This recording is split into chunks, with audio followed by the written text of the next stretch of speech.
Hey, David, I was kind of curious. There's a lot of talk about this film kind of being a return to your roots, independent, gritty filmmaking. And I'm kind of curious if you see it that way, if you see that something you're coming back to, and if that's something that appealed to you about making this film. In a lot of ways, it's a novel I've known for a long time. I read it in college, and I've always kind of seen me making the movie version of it. But it's hard to get a movie like this off the ground. Subject matter that's dark and appealing to great movie stars, and all the kind of moving parts of making a movie like this.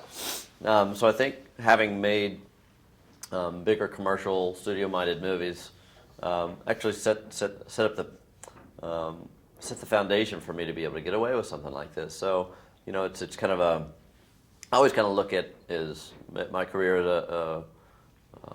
a way that I can exercise. I can jump off a movie like Pineapple Express or a TV show like Eastbound and Down, and then get back into explore what I like to do dramatically. And I think about once I've kind of chewed on stuff dramatically when I was making independent films of more dramatic nature. It was the only thing. I mean, I was kind of exhausted of doing that and wanted to reach out and stretch myself and push myself. So I really want to hop around within genres, and going in and out is all part of the game for me. Right. I was kind of curious too about that process of bringing the book to the screen. I know with Gary Hawkins doing the screenplay, I was going to ask, and you mentioned you read it in college, but what that process was like as far as getting Gary Hawkins involved and how you went about it. Well, it was cool because Gary was one of my professors at college. He introduced me to Larry's work.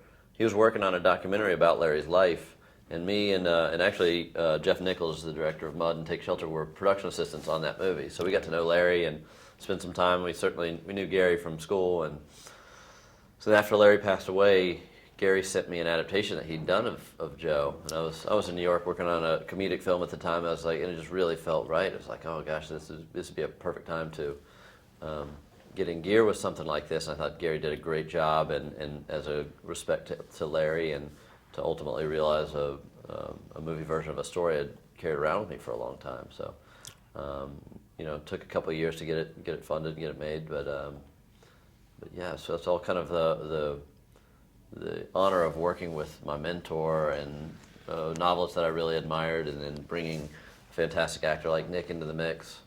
And can you talk about how you got involved or how it came to your attention?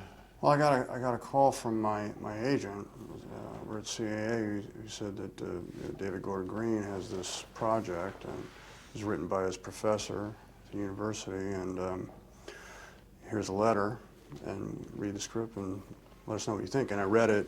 I've been waiting a year for this to happen, something that I felt like I could really dig deep with and not have to act too much, but bring memories into it and have the dialogue ring true in some way.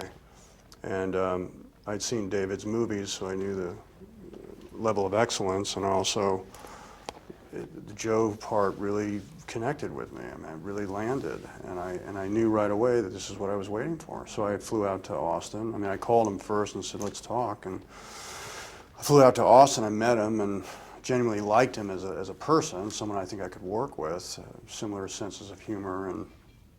But then we went for a drive and just looked at different areas of Austin, went out into the woods, walked and talked, and it just seemed like we should just start making the movie right now. I was so enthusiastic about it. I wanted him to know how enthusiastic I was about it.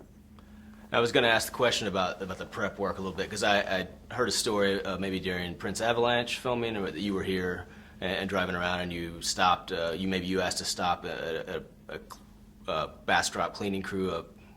Yeah, we were out in the state park. That was funny. And he was like, they were hosing down the trees. Remember, they were hosing down it was like white stuff. Yes, right? so green stuff. They're spraying like seeds, but we didn't know what they were blasting. And it was just funny. Nick's like, pull over, I want to see what they're throwing on those trees. Yeah. He just walks up to a work crew.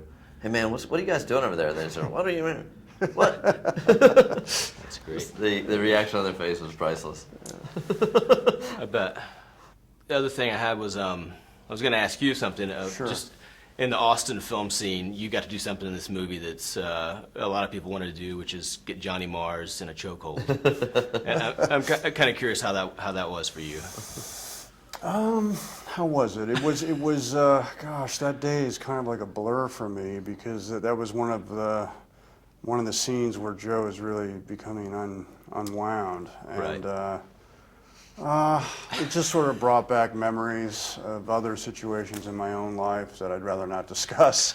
But I'm very happy with the results, and I'm happy with the way it plays in the movie. There's another scene I like with Ronnie Blevins in the bar where his head goes in the bar and the glass breaks, and I asked the bartender to please call somebody before somebody gets killed. Honey. I like that scene too. Yeah. The last question I have was about the non-actors, for example, the tree poisoning crew. How did you find these guys and those scenes with you and those guys doing the work, which I loved? How much of that was scripted and how much of that was just improv? I don't know that any of it was scripted. Yeah. Because, so Brian Mays, who runs Sam's Barbecue up the road a little bit, he was junior. He was the foreman, and he's just a guy when when you're ordering ribs. It's just nice to shoot the breeze with him, and I've always thought he'd make a charismatic actor in a movie. I actually put him in. I just finished another movie with him, and then a lot of the work crew we found at the Day Labor Center down here, and got guys like Dante and Shorty, and just got some wonderful authentic voices to come and fill in the beats. The guys that know how to work, they weren't faking it. Those guys do that for a living. They get up, crack of dawn, and bust their butts all day. And so it's cool to have people that have that kind of reality to it, and then integrating them with guys like Nick that will, we say improvise. Like I just tell these guys what the scene's about, and then the actors kind of steer it, make sure that the narrative doesn't lose touch, and it's kind of a collaborative process. I spent about 2 or 3 weeks with the predominantly African American crew that was on the tree killing force, and just kind of try to find a flow to the dialogue, like we'd known each other for a long time, so that when you see the movie, it doesn't seem like anything's forced.